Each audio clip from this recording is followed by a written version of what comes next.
नमस्कार, RNI news में आप सभी का स्वागत है और मैं हूं आपके साथ निकिता ठाकुर। बिहार के मुख्यमंत्री नीतीश कुमार एक बार फिर प्रधानमंत्री नरेंद्र मोदी के साथ शुक्रवार को चुनावी मंच पर देखे गए। दोनों नेता मुंगेर सीट से चुनाव लड़ रहे जेडीयू के ललन सिंह के लिए प्रचार करने पहुंचे थे। 7 अप्रैल को नवादा में मोदी और नीतीश एक साथ चुनावी मंच पर देखे गए थे, लेकिन नवादा के बाद बिहार में नरेंद्र मोदी की कुछ सभाओं में नीतीश कुमार मौजूद नहीं थे। उसके बाद से ही नीतीश कुमार के बीजेपी के साथ समीकरण पर कई तरह के सवाल किए जा रहे हैं।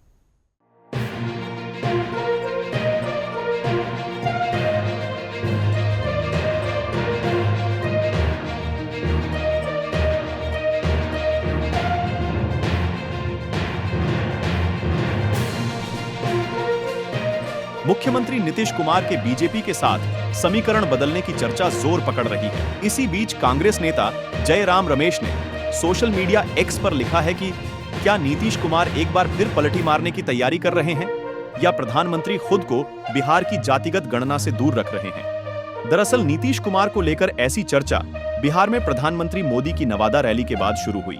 7 अप्रैल को वादा में मोदी और नीतीश एक साथ चुनावी मंच पर देखे गए थे, लेकिन नवादा के बाद बिहार में नरेंद्र मोदी की कुछ सभाओं में नीतीश कुमार मौजूद नहीं थे। उसके बाद से ही नीतीश कुमार के बीजेपी के साथ समीकरण पर कई तरह के सवाल किए जा रहे हैं। दरअसल नीतीश कुमार को लेकर ऐसी चर्चा बिहार में प्रधानमंत्री मोदी की नवादा रैली के बाद शुरू हुई।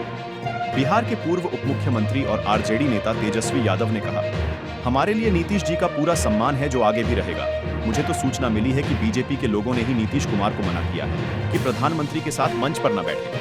हालांकि इस मुद्दे पर कहा यह भी जा रहा है कि खुद प्रधानमंत्री मोदी ने एनडीए के सभी नेताओं को अलग अलग चुनाव प्रचार करने को कहा है। इसको लेकर वरिष्ठ पत्रकार कहते हैं कि बीजेपी के मन में यह डर भी हो सकता है कि उसे नीतीश के साथ से उनके एंटी इनकम्बेंसी को भी साझा करना पड़ सकता है, क्योंकि नीतीश कुमार करीब 2 दशक से बिहार के मुख्यमंत्री की कुर्सी पर मौजूद है। बिहार के मुख्यमंत्री नीतीश कुमार को विपक्षी एकता का जनक भी माना जाता है। विपक्षी गठबंधन इंडिया में भले ही नीतीश के पास कोई पद नहीं था, लेकिन वो राष्ट्रीय राजनीति में चर्चा के केंद्र में थे। विपक्ष की बैठकों में भी उनकी भूमिका काफी अहम थी। नीतीश इसी साल जनवरी के आखिर में विपक्ष का साथ छोड़कर एनडीए में शामिल हो गए थे। वही इसी महीने नवादा में चुनाव प्रचार के दौरान नीतीश कुमार ने पीएम की मौजूदगी में अपने भाषण में कई बार गलतियां की थी।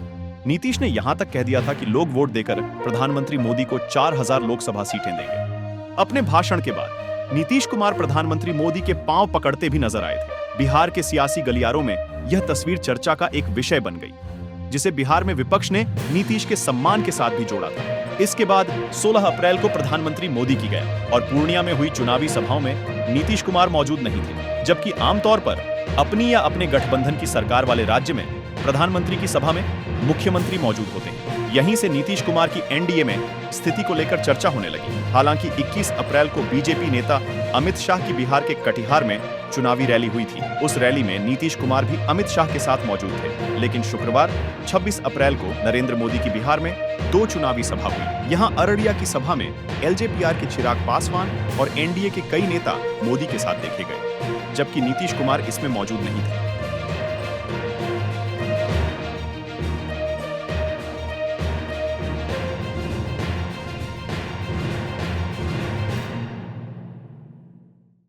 शुक्रवार को मुंगेर की सभा में नीतीश कुमार भले ही पीएम मोदी के साथ मंच पर मौजूद थे, लेकिन माना जाता है कि मंच पर उनका उत्साह और अंदाज बदला हुआ नजर आ रहा था। बिहार में लोकसभा की 40 सीटें हैं।